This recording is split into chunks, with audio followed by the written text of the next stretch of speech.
Hello everyone, I'm Dr. Rafat. I'm a pediatric neurologist at Max Healthcare Hospital, Gurgaon. And today, on the occasion of World Cerebral Palsy Day, I would like to share with you how to identify and manage children with cerebral palsy. It's very easy to get wrapped up in your day-to-day activities and challenges when you have a young child with cerebral palsy, but it is important to know the future and what to expect. Cerebral means brain, and palsy means paralysis or loss of function. It is a disorder which affects the tone, so it affects your posture, the gait, how the child walks, and the coordination of activities. So apart from developmental delay, these children can have problems with vision, hearing, they may have feeding difficulties, they may have sensory issues and behavioral problems, cognitive problems, etc. They may have seizures or fits.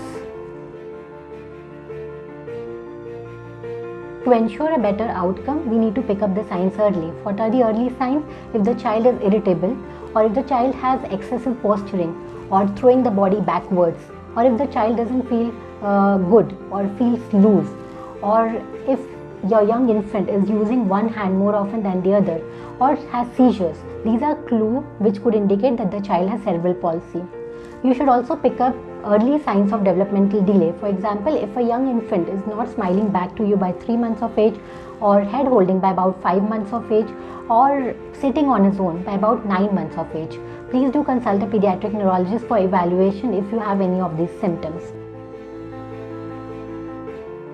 Managing children with cerebral palsy involves a multidisciplinary approach involving a pediatrician, pediatric neurologist or a developmental specialist, and various therapies like physical therapy, occupation therapy, speech and language therapy.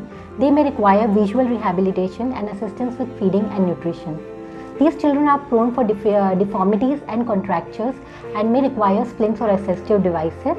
Medications can be given for loosening the body, or if they have outbursts of behavioral problems which are interfering with their therapy or schooling, or if they present with seizures.